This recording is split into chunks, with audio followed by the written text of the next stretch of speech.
I swear, guys and gals, every single year here in the UK, we have a wonderful spring, and then as soon as summer hits, we get weather like this. I certainly know how to pick my days. But anyway, guys and gals, in today's video, we are going to discuss the Kawasaki Z H2 and a few of the issues that I have had with this motorcycle over the last year. Let's get right to it.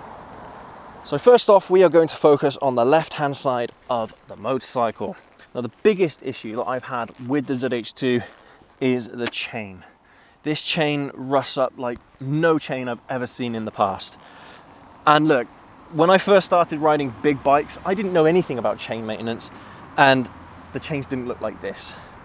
Nowadays, I clean and lube the chains as best I possibly can, and it still comes up looking really, really rusty. I've deliberately left this chain a little bit longer than I would normally because we're going to do a video in the near future on how to clean and lube a chain. And I'll tell you what, the effort that I've got to go through with this chain in particular, I've got to get a wire brush to it and the works. Honestly, to get this chain looking as good as new or as close to new as possible, I've got to get a wire brush, and yeah, I've got to really go to town on it. So Kawasaki, if you are watching this video, please stop using these kinds of chains on your motorcycles. The next issue I have found with the Z H2 is with the clutch fluid. For whatever reason, this stuff is really dark, and this started off really early in my ownership of this bike. It's interesting because all the other .4 for the brakes is normal, it's absolutely fine, it's the amber color that we all know and expect. But for whatever reason, on the Z H2, the clutch fluid has gone very dark, and it happened very, very quickly. It was actually a viewer that pointed this out to me in one of the comments. So yeah, I don't know what's going on here. I will look to change this out at some point, and I'll show you guys that as well when I get around to doing it. But yeah, it should be the same fluid across all the reservoirs. So for whatever reason, I don't know, I'm sure it's absolutely fine.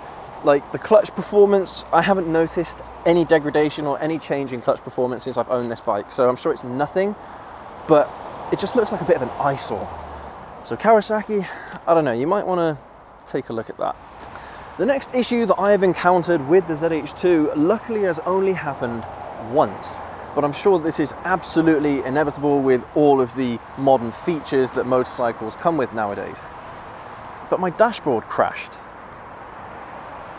Now, it wasn't like a hard crash or anything like that, but I was using the quick shifter one day, and all of a sudden something felt really different about the bike. Like it seemed to be running okay, but the quick shifter wasn't working quite the way how it normally would. I'm struggling to explain it. I wasn't filming it at the time, unfortunately. But basically, I was going to a petrol station, I turned the bike off, filled her up, turned the bike back on again, and my dashboard had reset itself.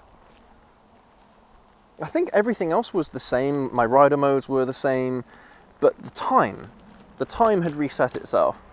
So I don't know what was going on there. Like I said, it's only happened to me once, so hopefully it's just a one-off, but whenever you have software involved with things, there's always a chance of these little bugs happening. Now, I'm not sure if we can update the firmware of these devices, I don't know, but yeah, it's one of those things that you guys might want to keep an eye on. If your bike starts to feel a bit funny, it doesn't seem to ride quite right, and you know that it's hooked up to the ECU in all sorts of funky ways, well, maybe try restarting the bike, reboot the computers, maybe that will help. The last issue I want to show you guys is quite an interesting one, but I've got to put on my GoPro and my helmet to show you. So check this out, and let me know down in the comments if you've seen anything like this before on any motorcycles that you've ridden. So the last issue that I've got for you guys and gals is actually to do with the keyhole. So putting the key in, turning on the ignition, locking it is absolutely fine, but check this out. Do you see that?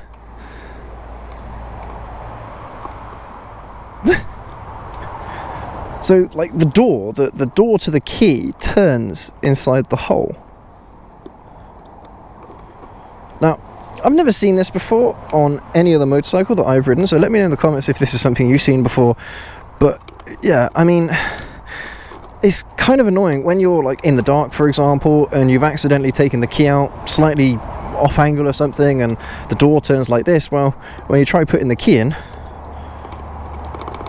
it won't go anywhere, and you're thinking to yourself, well, I'm putting the key in wrong or something like that, but you're not. It's because probably it's because the door here, the kind of like metal piece in front of the ignition there is misaligned. But yeah, I don't know, Kawasaki, is that a feature?